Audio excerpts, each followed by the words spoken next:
Hello,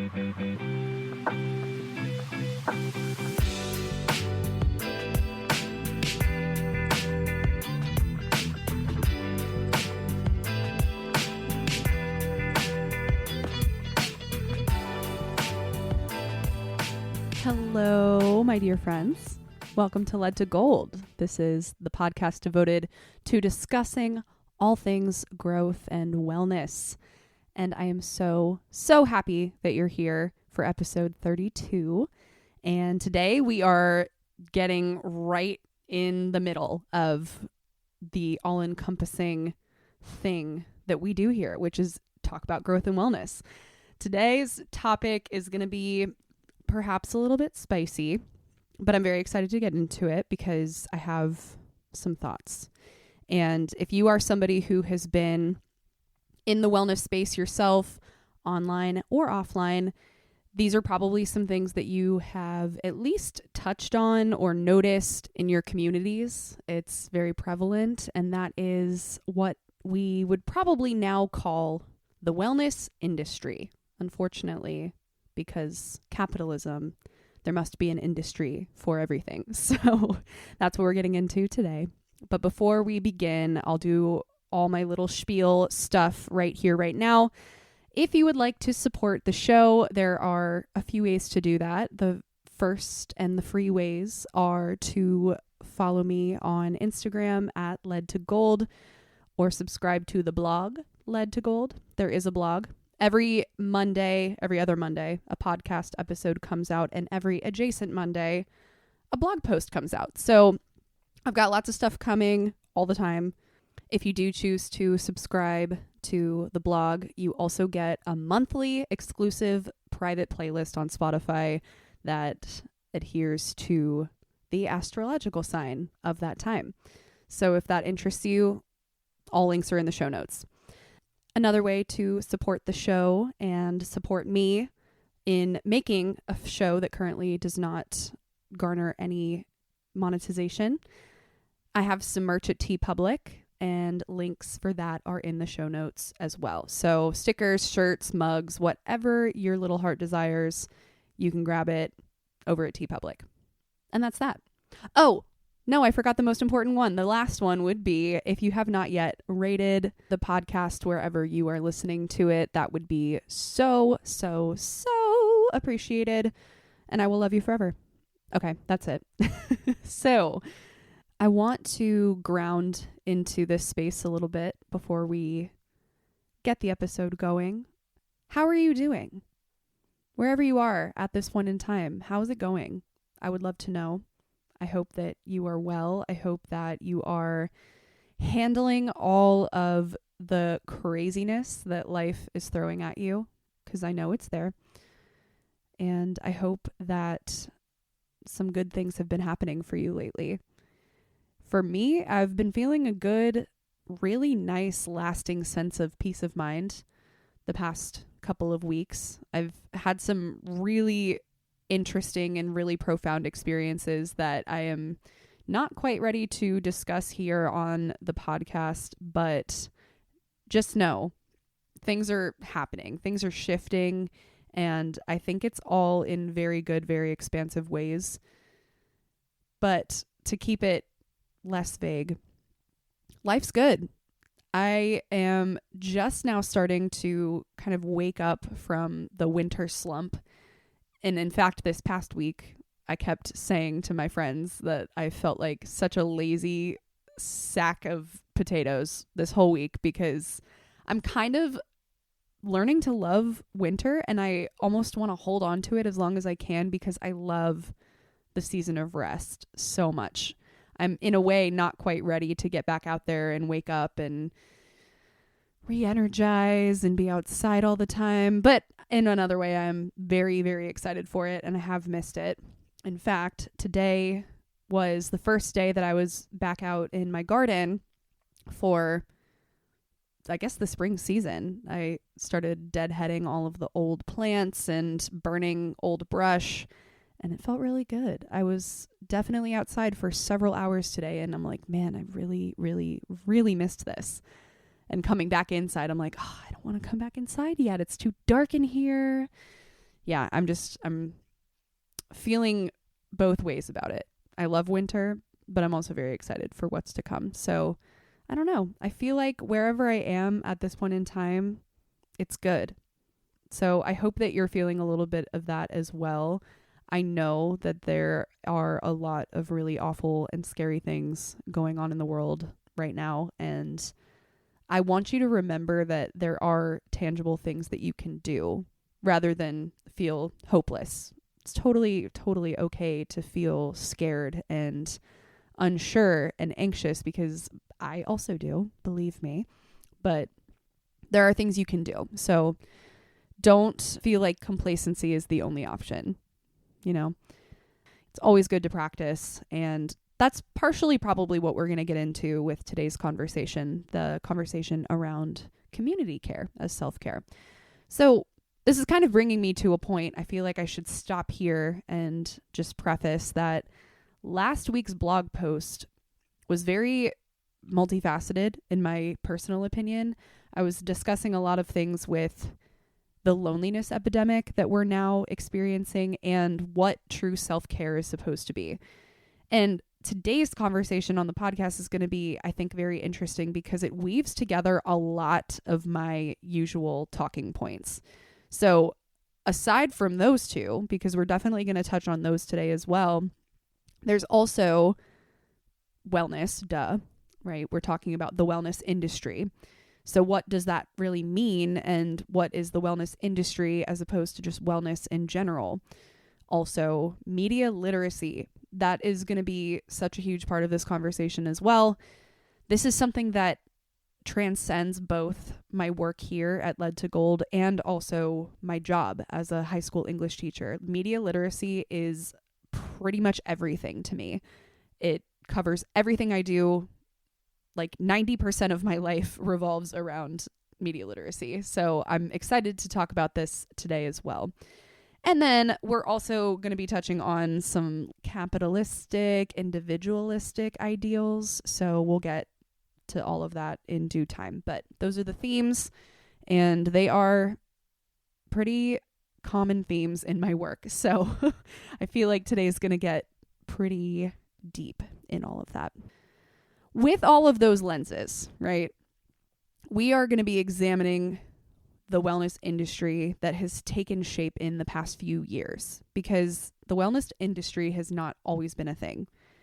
I have fallen for this time and time again, and I'd like to believe that if you are a person close to my age on the internet, you have probably fallen for a couple wellness things as well. Wellness industry things, I should say. But is that bad? What does that mean? Why do we fall for it? And if we do find ourselves pretty stuck in that state, how do we get out? How do we take back our own power and define wellness for ourselves? Because ultimately that is what I want people to be able to do. Figure out what works for them and not have to be told or sold something, you know? If you don't know, let's get into all of it. I want to start this with a little bit of a story time, how I got here, how I started to get into the world of the wellness industry, unfortunately for me. And that comes along with having my spiritual awakening. Now, the funny thing is, my spiritual awakening so perfectly and so ironically coincided with COVID, because right around 2019, I was coming out of what I would call my dark night of the soul. And if you are unfamiliar with that term, I've definitely explained it a couple times, so I won't go in depth, but a dark night of the soul is what I like to call your rock bottom. I was not well mentally. I was having pretty awful, miserable, intrusive thoughts. I was undiagnosed with OCD, but living with symptoms that I couldn't explain and was too afraid to bring to anybody. And life was really hard. I pretty much just buried my head in the sand and tried as hard as I could to get through school without letting anybody know how bad my mental state was. And in that time, I was pretty desperate.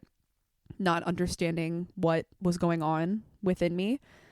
And I sort of began coming back to a prayer practice, which I've also explained here before, so I won't go into all the details of it, but I somewhat reestablished my relationship with a higher being. And as little as it comforted me, still did comfort me. So I was kind of re-navigating my spiritual capabilities, I suppose. And right around the same time, I found a women's group online that helped women hone in on this skill and help us to see our inner power and our inner light and break through all the really hard shit and turn it into something beautiful, something amazing, something deep and powerful.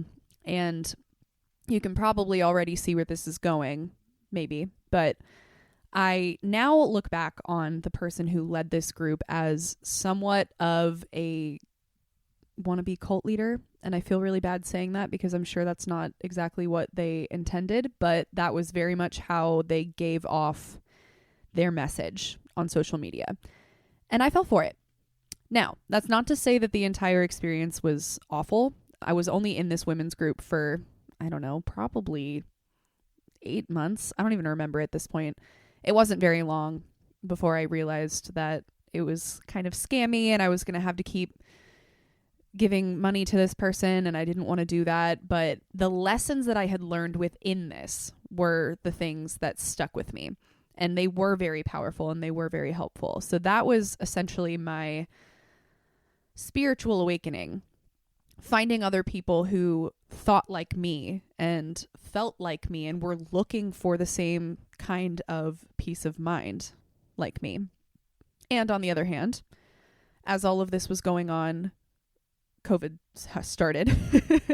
So I am trying to remember exactly when it all coincided, but nonetheless, you can probably tell that there was something going on within me that was looking for community at the same time that community was kind of forbidden in a way. We were very isolated. I, at the time, lived with a bunch of boys who I loved very much, but they kind of weren't the people that I could be having these conversations with. So I needed to seek it elsewhere, or I felt like I did. And it's pretty interesting because all of this already is leading me to the points of toxic wellness culture, the wellness industry itself, and media literacy. This person that I threw all of my trust into, I had known her personally in my childhood, but seeing her again online, I was like, wow, like she's so different. Things have changed so much. Like she seems so wise. I should follow this person. And I relatively quickly realized that that was probably not a smart move, that she just really had a way with words and really had a way of manipulating her words into something very, very powerful that got a lot of traction and got a lot of people to believe in her message. As I said, kind of cult-like. So in that space, as I was deepening this work on myself and in this women's group and on social media, I started to come into contact with new influences. Some of the people that were in this women's group were really lovely. I still am friends and in contact with many of them, but others I kind of started to raise a red flag about because they would post things about anti-vaccines or that vaccines cause autism, like that kind of thing. Very horseshoe, alt-right, weird stuff. So that gave me a red flag where I was like, ugh, like maybe I don't want to be in this community. Maybe I don't want to be spiritual. What does this mean? And it took me a very long time. In fact, I still grapple with it. You can be spiritual and also believe in science. You can be spiritual and also grounded into physical reality. But it kind of freaked me out initially, seeing all of these new influences that believed in all of these things that I just couldn't make sense of. And there's so many examples of this that I could get into, from crystal healing to vibrational healing to sound baths, and I don't even know. Like, I'm just trying to think of buzzwords that I would see on social media. I even came into contact with some content that could claim that people could move things telepathically. It's like that kind of thing, that deep, that weird. And look, I'm just going to say right here, I am not shading anybody for their practices or their beliefs. As long as you are not harming anybody else or spreading harmful disinformation, do whatever you want. It's really okay. But I also am appreciating nowadays the conversations that are being had where a lot of these wellness and esoteric beliefs are bleeding into a pretty toxic and pretty slippery distrust in humanity, other humans, and in our government, which, hey, our government is not perfect, but the pure distrust of the government can be a pretty scary dystopian thing, which I probably don't have enough expertise to get in on today, but, you know, it is a part of this conversation. When a society completely rejects and disregards their government, things can get really scary really quickly. Not the conversation that I want to have today, so we'll keep it at that. But let's enter the wellness industry and its definition, which I'm not sure if there is an exact definition, but we can take the meaning of this as simply as, when you live under capitalism, any interest, any genre of product or service worth selling to others can be commodified and put into an industry. And that is, in effect, the wellness industry. So wellness in and of itself is not something that you can buy. It is not something tangible. You either have it, or you're working on it, or you are unsatisfied with it as a holistic aspect of your life, but it is not a product. However, there are things within the wellness sphere, the things that quote unquote make you well, that you can buy products for.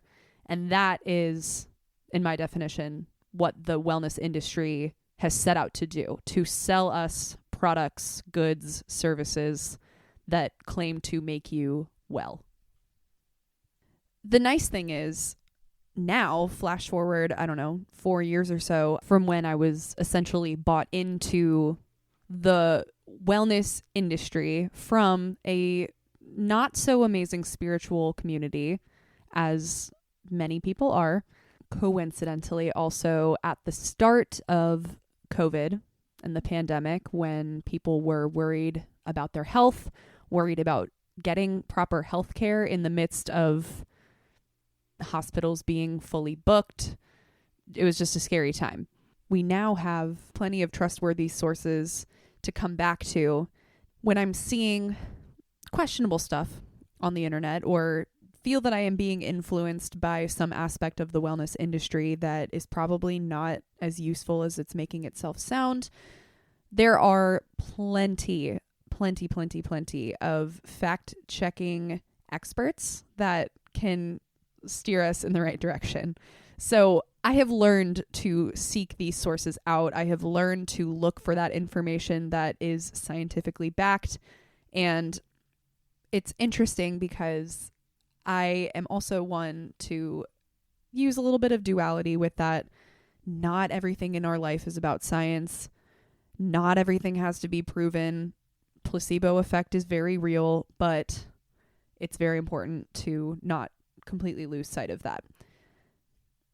One thing that I also find interesting about these sources is that there almost needs to be something of a middle ground, because there is a core theme that happens with the manipulation that a lot of the fact-checking and non-spiritual, anti-wellness culture, anti-wellness industry, which is not a bad thing, but all of these sources, that they don't seem to have any sympathy for the human mind. They don't seem to have any sympathy for the fact that humans are gullible and very, very hopeful. And this is where we can start to have a little bit of that media literacy conversation, because whether it is an advertisement for, I don't know, a coffee enema company, which is a real thing, and there are plenty of episodes out there on other podcasts like Conspirituality that talk all about why this is bullshit. Nonetheless, these companies, whatever it may be, will have great wordsmiths in their arsenal. They know how to get an audience intrigued and interested. And when they do get a few people hooked on their product, they have them speak about it. They have them give live reviews, right? That's obviously something that has fully infiltrated our social media networks in the past couple of years, is paid and sponsored ads by quote unquote normal people, right? Companies pay regular people to speak well of their product, which further influences us, because if we see another human saying, hey, I like this thing, this is a great thing, you should buy this thing, then of course we're going to want to buy that thing. It's all steeped in psychology.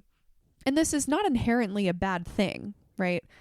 A lot of advertisers use Maslow's hierarchy of needs to determine what part of that pyramid their advertisement is going to hit. So, for example, if we feel the need to belong into a group, which we do, that's part of Maslow's hierarchy of needs, is the need for belonging, and an advertisement sufficiently hits on that need.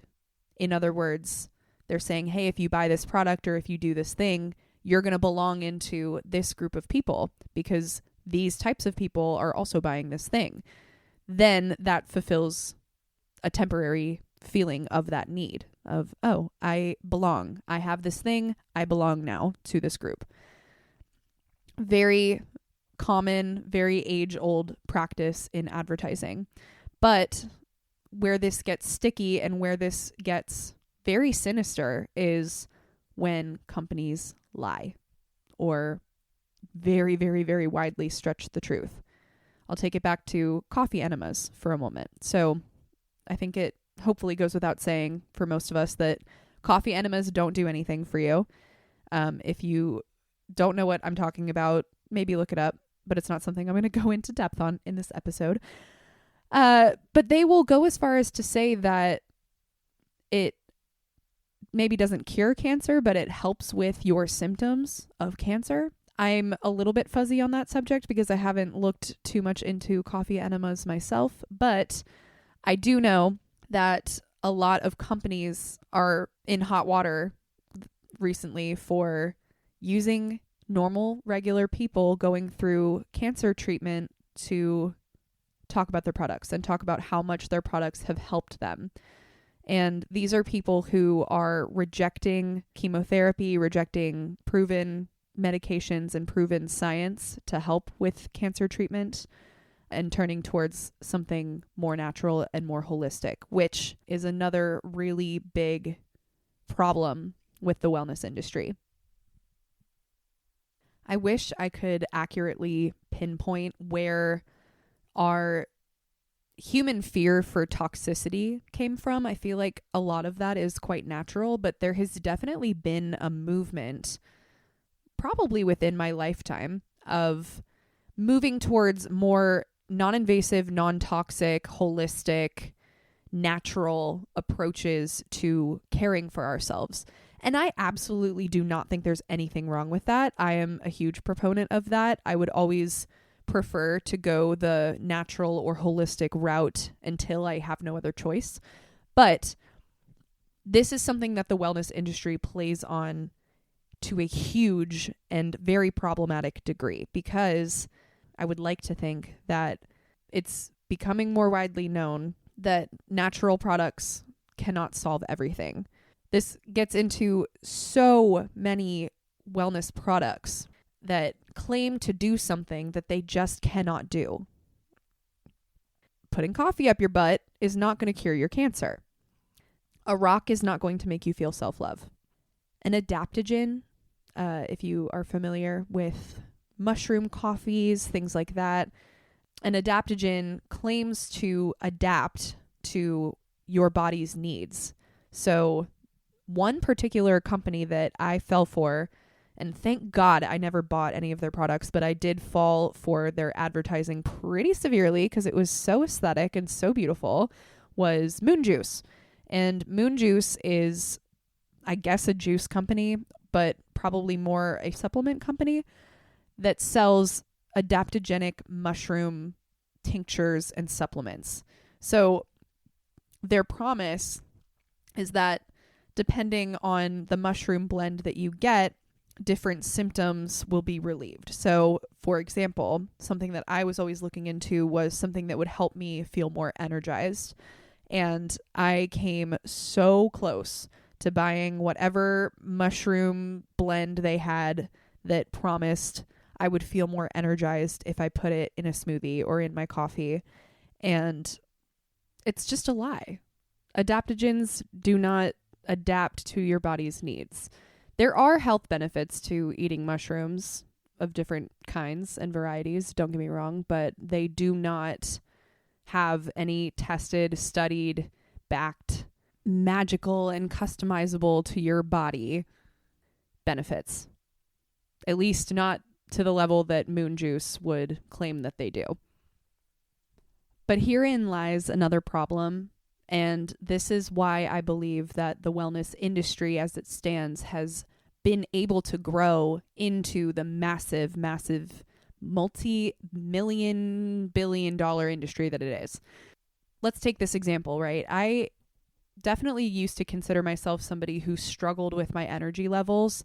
I was not as awake throughout the day as I would like to be. I love sleep. I could sleep all the time. I've talked about this so many times in Led to Gold on different episodes, but nonetheless, it really bothered me for a while that I was always so tired and I couldn't get up and I always needed naps throughout the day. And yeah, it's just annoying. It's not a fun way to live. So I almost went to the adaptogens from Moon Juice to try to solve this issue. But before I spent $85 fucking dollars on a little pill bottle of mushroom supplements, thank God, I had a friend who was like, maybe you should just get your hormones checked. So I did that, and there was nothing of note on the report. And then I went to the doctor and I got blood work, and there was nothing of note in the blood work. And I would tell them, I'm just tired. I don't know why I'm so tired.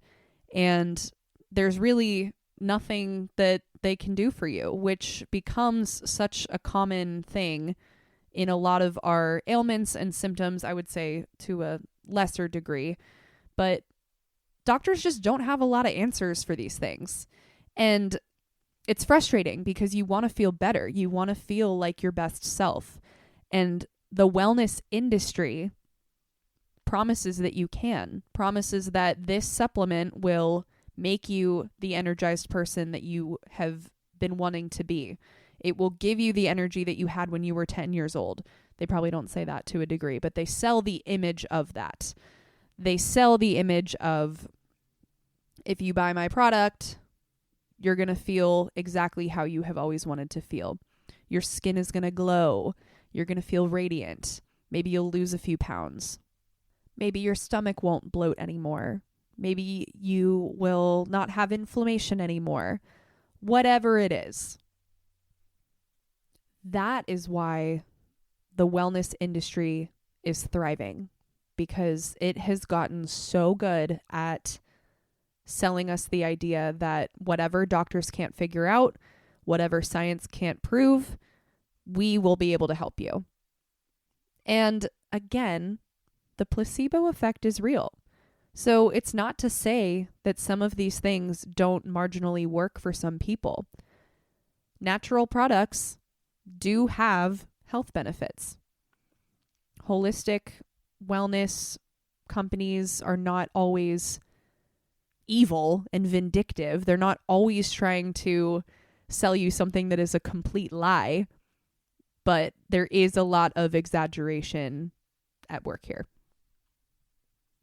Pair that with the already very prevalent distrust in the medical system that is especially prevalent for women and people of color who feel like that they are not heard by their doctors, they can't get their answers, they get dismissed, and they do have very, very real problems. This happens all the time, and it especially, as I said, happens to women and people of color because we are not to be trusted with our own bodies. This is something that I have also come into contact with, and it's a very weird gray area between what is just a small symptom that probably has no real root to, is my doctor not listening to me, to maybe this is something that can be solved if I just do breath work or if I do this or that or buy this or that. It gets so confusing. So confusing. And so overwhelming. And that is the problem that comes from just not having a good standard of healthcare for all.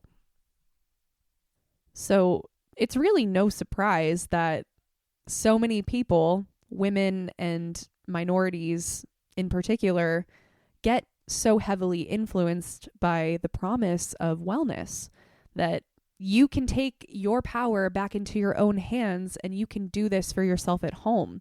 You can feel like your best self with yourself because you can trust yourself.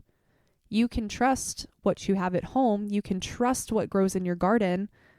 You can't trust your doctor. And I hope that I'm making it clear how many weird mixed messages happen in all of this rhetoric with the wellness industry, because I'm in no way insinuating that you should not trust your doctor. But on the other hand, I understand, because I've lived through it, how demeaning and awful it feels when you feel like a medical professional is not hearing you or not listening to you. It's very real. But in order to navigate all of this, because it is very confusing and it is very big and it's likely to continue to get worse before it gets better, in order to make it better, we need to be able to rely on trusted sources. In order to do that, we need to be able to determine what sources are trustworthy. And that's not the easiest thing in the world. It's getting harder and harder for us to be able to determine what is real and what's not, what real fact-checking looks like, and how to navigate that, how to really look through that. And it also takes time that a lot of us probably don't have to be able to sit through and be like, okay, this is real, this is trustworthy, this is not. We don't have that kind of time. And social media helps us to feel like, oh, this is just a quick, easy thing that you can look at and purchase. Here you go. So it's all tricky, and it's all going to take a lot of critical thinking and critical reading, which is, here we go, something that I so deeply try to teach my kids day in and day out as an English teacher. It's what I do. So this is my little media literacy lesson to you for today, which is that we need to get very, very good as a society, and very quickly. We need to get very good at finding real sources and understanding what good quality research looks like. We need to be able to read that research. And I'm not saying every time there's a supplement you're interested in and you want to try, you have to go and research and see if turmeric supplements really actually help with inflammation. I'm not saying you have to go and read the full article. What I am saying is you need to be able to find tested studies of that thing. And you know what? If you don't, it's not like it's necessarily going to hurt you, but the information can be harmful, especially when you get into more severe cases of, coffee enema companies claiming that they can cure cancer. And there's plenty of that out there. We need to be able to rely on others because we cannot do all of this ourselves. There's only so much self-care we can administer on ourselves before we are going to need to reach out to a medical professional or somebody who knows a little bit more than we do or has the tools that we don't have.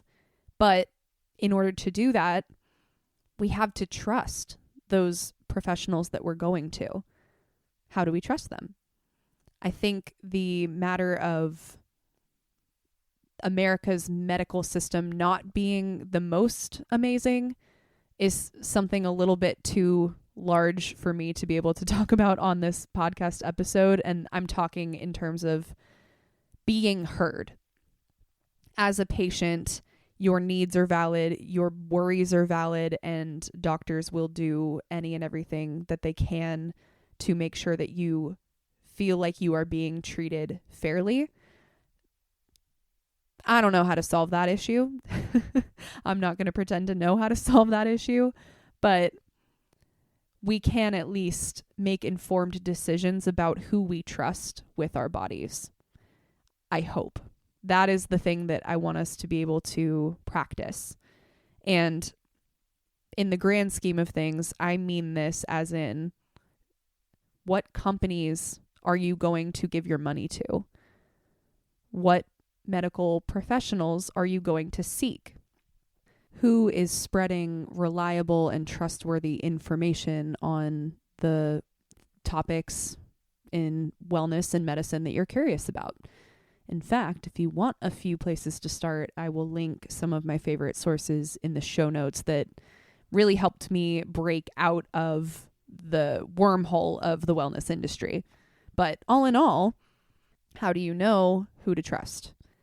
Obviously, that comes with research. That comes with people that you know who have done certain things, bought certain products, gone to certain medical professionals, and their real and honest experiences. And then also taking into consideration that person's typical patterns. A little example that I'll give here is my mother, and I love her so much, who got into doTERRA for a little while when I was later in high school. And every time that I got sick in early college, she would send me a little bottle of On Guard, which she would tell me to rub on my feet, and I wouldn't feel sick anymore. If I rubbed it on my feet, as soon as I started feeling like I was coming down with something, I would wake up the next morning and be fine. And she swore by it. But I kind of knew better. I'm like, that shit doesn't work, Mom. I love you. It smells great. I'll use it, but it doesn't work. So it's things like that, you know, being discerning with the people in your life that you trust also. And that's nothing against them. Certain things work for certain people, and those things won't work for the next person. This is very all commonsensical. It's just with the prevalence of social media and with, more importantly, the presence of advertising, it gets really tricky and overwhelming of who to believe, because some of these lies are so convincing. So it's tricky. It's not easy. But the bottom line is that we need to be able to find trust in something. In order to do that, we need to be able to think critically about why I should trust that thing. Show me the proof, you know? Show me the proof. The proof is in the pudding, as they say. Or better yet, for this conversation, the proof is in the peace of mind. The proof is in the overall body, physical, emotional, mental wellness. All of it. And I think the last thing that I want to get at with this is ultimately, again, that main message that the wellness industry wants us to buy into, which is that if you buy this product, if you buy this thing, if you go to this person for advice, all of your wellness needs are going to be fulfilled. As in, you're going to feel like your best self all the time. You're going to get the best sleep. You're going to have your best body, your best skin. You're going to look amazing. You're going to feel amazing. And who doesn't want to feel amazing? We all want to feel amazing. But that's the promise, and we're never going to get it, no matter what. No matter what. You might have some days where you feel amazing, but I'd be willing to bet that that's not contingent on the fact that you are eating adaptogens and green juice and detoxing with whatever food and supplements you're eating, because guess what? We have been so conditioned for the past, 10 years to believe that juice cleanses work. And we're only just now coming around to the reality, it seems, that your liver does that for you. No food that you eat is going to cleanse your body out better than your liver can, unless you have a problem with your liver. It's just not how it works. So a lot of these things get so caught up in the promise that they just cannot deliver. And we need to be able to recognize that. We need to bring ourselves perhaps down to earth a little bit and realize that we are not going to feel amazing every single day. And we also, if we have been a little bit swindled by the wellness industry, as I'm sure most of us have, we need to realize that true wellness is what makes you as an individual feel good physically, emotionally, mentally, and spiritually. And whatever that is up to you. So here's where I'll also say, if you like a green juice, if you genuinely enjoy a good little 3-day juice cleanse, by all means, keep doing your juice cleanse. I would never judge somebody for that. I love my Green Heart Juicery. I haven't been there in a long time. I would love to go back. If you like putting a little mushroom powder in your coffee every morning, by all means, put a little mushroom powder in your coffee every morning. I am never going to stop you. Nobody should stop you. Nobody should make fun of you. If you like it, that's great. What we need to be hyper vigilant about, more so now than ever before, because again, this problem with lack of media literacy is going to get worse before it gets better, I believe. People are going to think critically less often, not more often. Technology is going to get more powerful, not less. All of that.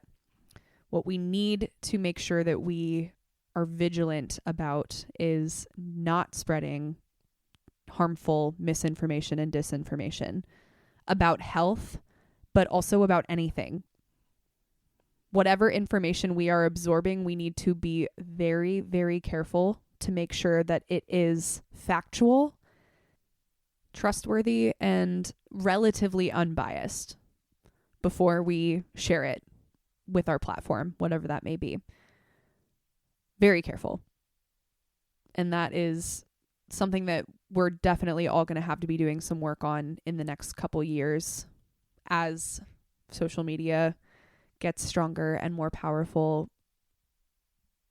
Our collective needs to act on that and somewhat combat against that. And that is the conversation around the wellness industry. It shouldn't be an industry. It should be what it is, which is your own ability to care for yourself. And that's the bottom line.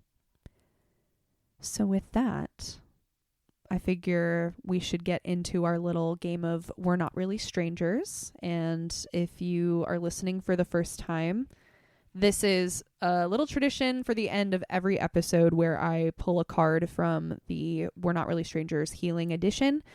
And I love these cards. I always do this just to give us a little something to think about. And it's pretty funny how sometimes they end up being very relevant to whatever it was we were just chatting about in this episode. So let's see for today.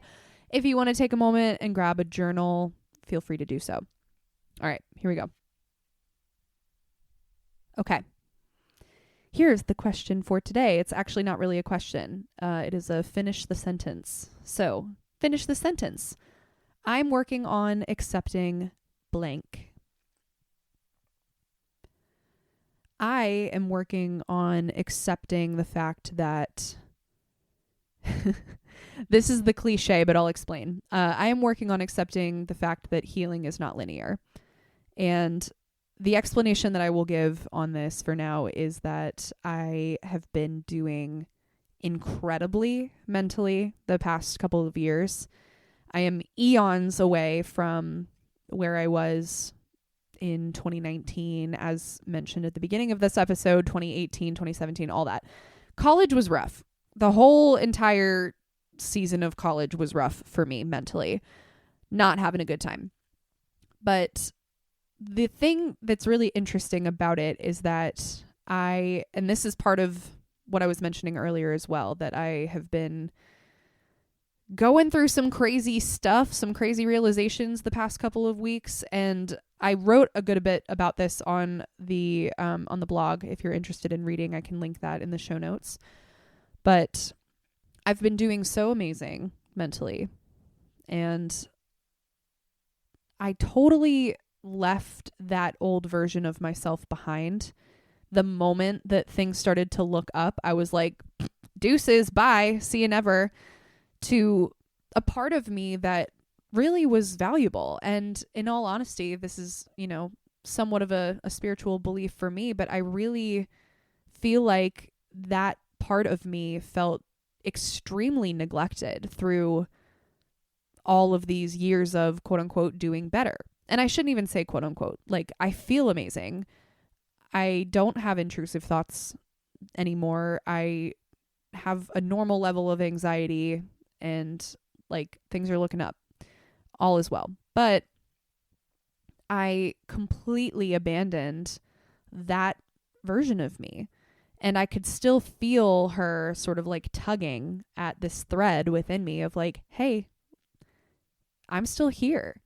Like that part of you still exists. That part of me still exists. I do still deal with the really scary, really awful shit that I went through back then. And in a way, that's kind of never going away. That's always going to be a part of me. And while I don't want that to necessarily like be my story, because it's not, there's so much more to me than just like those rough patch few years, they are valuable. And that has been something that I guess I have been working to accept, is that like the second I feel better, it didn't just end. I still carry that 19-year-old version of myself within me, and she's still very much a part of me. And that's beautiful. Even though it's scary. It's like she knows how deep and dark and expansive this life can be. She knows the underworld. And like while I'm up here experiencing all of the beauty and the greatness and the joy and the laughter and whatever, like that is the opposite end of the spectrum. And I guess something that I've been kind of sifting through the past few weeks is kind of how amazing it is to be able to feel that wide a range of emotion and depth. It's kind of incredible. It almost feels like superhuman. That's not probably the best way to put that, but that's kind of what it makes me think of. So all in all, I am working on accepting the fact that life is deep and the experience of being alive is very deep. And there are parts of me that are still there. Even if I wanted to forget, I kind of don't think I should. That's that. How about you? What are you working on accepting these days? I would love to know. And if you have any thoughts, feedback, comments, questions, bring them over to Instagram. As much as I am shit-talking Instagram in this episode, I still hang out over there a good amount. So reach out to me. I always love hearing from you all and would love to hear your thoughts on this episode. Or if there's anything I missed, let's talk about it. Thank you so much for being here and joining in. If you've listened all the way through, I love you. I love you so much. I hope you continue to take care of yourself. And hey, if this conversation led itself to some introspection, maybe journal a little bit about what physical, emotional, mental, and spiritual wellness look like for you? What are the practices that you do that genuinely make you feel your best or better at the very least? And feel free to share those too. I would love to know. All right, y'all. I will see you in 2 more weeks here on the podcast. But if you're looking for more in the meantime, check out Led to Gold, the blog. And there will be something out there Monday, this coming Monday. I don't know what day that is, but you can figure it out. All right. I love you so much. Talk to you soon. Bye-bye.